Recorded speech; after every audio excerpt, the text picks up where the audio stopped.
ਅੱਜ ਸਵੇਰੇ ਆਪਾਂ ਅਪਡੇਟ ਅਮਰੀਕਾ 'ਚ ਖਬਰ ਸਾਂਝੀ ਕੀਤੀ ਸੀ ਵੀ ਕਿਸ ਤਰ੍ਹਾਂ ਪੀਪੀਪੀ ਲੋਨ ਦੇ ਸੰਬੰਧ ਵਿੱਚ ਬਹੁਤ ਸਾਰੀਆਂ ਪ੍ਰਾਈਵੇਟ ਕੰਪਨੀਆਂ ਤੇ ਇੰਡੀਵਿਜੂਅਲ ਲੋਕਾਂ ਨੇ ਫਰਾਡ ਕੀਤੇ ਆ। ਹੁਣ ਕੈਲੀਫੋਰਨੀਆ ਦੇ ਵਿੱਚ ਅੱਜ ਇੱਕ ਨਵੇਂ ਫਰਾਡ ਦੀ ਗੱਲਬਾਤ ਆਈ ਆ। ਕਹਿੰਦੇ ਬਹੁਤ ਵੱਡੀ ਸਕੇਲ ਦੇ ਉੱਤੇ ਫਰਾਡ ਹੋਇਆ ਕੈਲੀਫੋਰਨੀਆ 'ਚ ਹੌਸਪੀਸ ਇੰਡਸਟਰੀ ਦੇ ਵਿੱਚ। ਹੌਸਪੀਸ ਇੰਡਸਟਰੀ ਕਹਿੰਦੇ ਬਹੁਤ ਬੂਮ ਕੀਤੀ ਆ ਪਿਛਲੇ ਸਾਲਾਂ ਦੇ ਦੌਰਾਨ। ਬਹੁਤ ਨਵੇਂ ਸੈਂਟਰ ਖੋਲ੍ਹੇ ਗਏ ਆ। ਹੌਸਪੀਸ 'ਚ ਕੀ ਹੁੰਦਾ ਯੂਜਲੀ ਜਦੋਂ ਬਜ਼ੁਰਗ ਬਹੁਤ ਜ਼ਿਆਦਾ ਹੈਲਥੀ ਨਹੀਂ ਹੁੰਦਾ ਤੇ ਉਹਨਾਂ ਨੂੰ ਸੈਂਟਰ ਦੇ ਵਿੱਚ ਛੱਡ ਦਿੱਤਾ ਜਾਂਦਾ ਆ ਜਾਂ ਉੱਥੇ ਭੇਜਿਆ ਜਾਂਦਾ ਵੀ ਉੱਥੇ ਟੇਕ ਕੇਅਰ ਕਰਾਂਗੇ। ਤੇ ਟੇਕ ਕੇਅਰ ਤਾਂ ਉੱਥੇ ਕੀ ਕਰਨੀ, ਇੱਕ ਤਰ੍ਹਾਂ ਨਾਲ ਬੰਦੇ ਦੀ ਮੌਤ ਉਡੀਕਣ ਵਾਲੀ ਗੱਲ ਹੁੰਦੀ ਹੈਗੀ ਆ।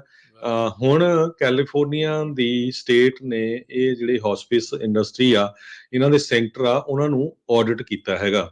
ਲਾਸ ਐਂਜਲਸ ਟਾਈਮ ਨੇ ਇਨਵੈਸਟੀਗੇਸ਼ਨ ਰਿਪੋਰਟ ਇੱਕ ਛਾਪੀ ਆ, ਜਿਹਦੇ ਮੁਤਾਬਕ ਉਹਨਾਂ ਨੇ ਇਹ ਕਿਹਾ ਵੀ ਮਿਲੀਅਨਸ ਆਫ ਡਾਲਰ ਦਾ ਜਿਹੜਾ ਆ ਫਰਾਡ ਆ 150 ਲਾਇਸੈਂਸਡ ਹੌਸਪਿਸ ਤੇ ਹੋਮ ਹੈਲਥ ਏਜੰਸੀਜ਼ ਵੱਲੋਂ ਕੀਤਾ ਗਿਆ। ਕਹਿੰਦੇ ਵੀ ਝੂਠੇ ਬਿੱਲ ਬਣਾ ਕੇ ਮੈਡੀਕੇਅਰ ਤੇ ਮੈਡੀਕਲ ਪ੍ਰੋਗਰਾਮ ਦੇ ਅੰਡਰ ਫੈਡਰਲ ਗਵਰਨਮੈਂਟ ਨੂੰ ਦਿੱਤੇ ਗਏ ਆ।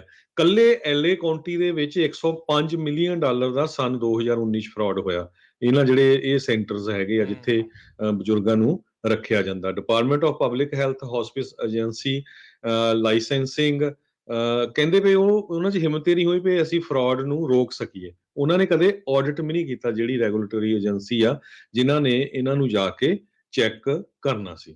ਜੀ ਬਿਲਕੁਲ, ਕੌੜੇ ਸ਼ਬਦਾਂ 'ਚ ਕਹੀਏ ਤਾਂ ਬਜ਼ੁਰਗਾਂ ਨੂੰ ਮਰਨ ਦੇ ਲਈ ਉੱਥੇ ਜਿਹੜਾ ਉਹ ਛੱਡ ਦਿੱਤਾ ਜਾਂਦਾ ਹੈਗਾ ਆ। ਪਰਿਵਾਰ ਜਾਂ ਜਿਨ੍ਹਾਂ ਦੇ ਹੈਗੇ ਨਹੀਂ ਆ ਜਾਂ ਨਹੀਂ ਟੇਕ ਕੇਅਰ ਕਰਨਾ ਚਾਹੁੰਦੇ, ਉਹ ਫਿਰ ਇਹਨਾਂ ਥਾਵਾਂ ਦੇ ਉੱਤੇ ਉਹ ਛੱਡ ਦਿੰਦੇ ਆ। ਸੋ ਇਹ ਫਰਾਡ ਜਿਹੜਾ ਹਰਜੋਤ ਸਿੰਘ ਜੀ 64 ਫੇਰੇ ਕਿਸ ਤਰੀਕੇ ਦੇ ਨਾਲ ਫੈਲਿਆ ਹੋਇਆ, ਇਹ ਕਮਾਲ ਦੀਆਂ ਜਿਹੜੀਆਂ ਉਹ ਜੀ ਗੱਲਾਂ ਆ। ਆਡੀਟਰਸ ਨੇ ਕਹਿੰਦੇ ਨੋਟ ਕੀਤਾ ਵੀ ਪਬਲਿਕ ਹੈਲਥ ਦੇ ਦੁਆਰਾ ਇਹਨਾਂ ਲਾਇਸੈਂਸ ਨੂੰ ਅਪਰੂਵ ਕੀਤਾ ਗਿਆ ਸੀ।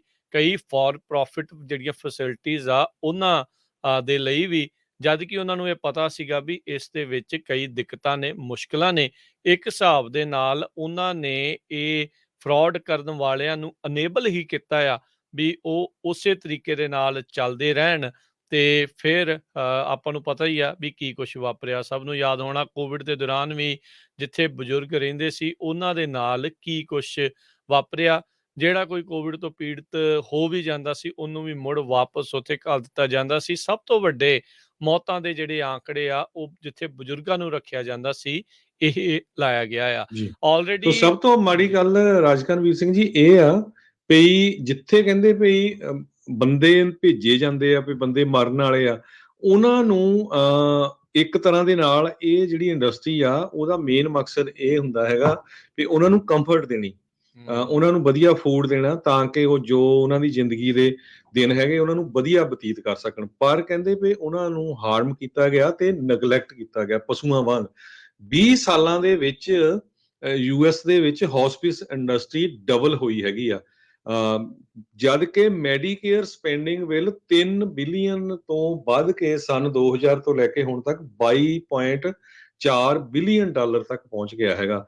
1.7 ਮਿਲੀਅਨ ਮੈਡੀਕੇਅਰ ਬੈਨੀਫੀਸ਼ੀਅਰੀਜ਼ ਇਸ ਟਾਈਮ ਦੇ ਉੱਤੇ 5058 ਜਿਹੜੇ ਪ੍ਰੋਵਾਈਡਰਸ ਆ, ਜਿਹੜੇ ਸੈਂਟਰ ਆ, ਉਹਨਾਂ ਦੇ ਵਿੱਚ ਹੈਲਪ ਲੈ ਰਹੇ ਹੈਗੇ ਆ। ਐਲਏ ਕਾਉਂਟੀ ਦੇ ਵਿੱਚ ਪਿਛਲੇ 10 ਸਾਲਾਂ ਦੇ ਵਿੱਚ ਕਹਿੰਦੇ 6 ਫੋਲਡ ਇਨਕਰੀਜ਼ ਹੋਇਆ। ਇਹ ਬਿਜ਼ਨਸ ਹੀ ਬਣਾਇਆ ਉਹਨਾਂ ਨੇ। 1200 ਦੇ ਕਰੀਬ ਮੈਡੀਕੇਅਰ ਸਰਟੀਫਾਈਡ ਪ੍ਰੋਵਾਈਡਰਸ 2020 ਸਨ ਦੇ ਵਿੱਚ ਸੀਗੇ।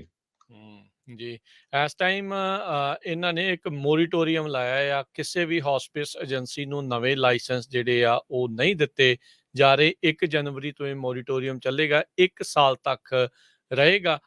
ਜਿਹੜੀ ਆਡਿਟ ਰਿਪੋਰਟ ਦੀ ਪਬਲੀਕੇਸ਼ਨ ਡੇਟ ਆ ਉਸ ਤੋਂ ਬਾਅਦ ਵਿੱਚ ਜਿਹੜੇ ਡਿਪਾਰਟਮੈਂਟ ਆਫ ਪਬਲਿਕ ਹੈਲਥ ਦੇ ਡਾਇਰੈਕਟਰ ਟੋਮਸ ਜੇ ਐਰੋਕੋਨਾ, ਉਹ ਕਹਿੰਦੇ ਆ ਵੀ ਮੰਨਦੇ ਆ ਵੀ ਏਜੰਸੀ ਐਗਰੀ ਕਰਦੀ ਆ ਵੀ ਜਿਹੜੀਆਂ ਆਡਿਟ ਦੀਆਂ ਫਾਈਂਡਿੰਗਸ ਹੋਈਆਂ ਆ ਵੀ ਉਹ ਸਟੀਕ ਨੇ।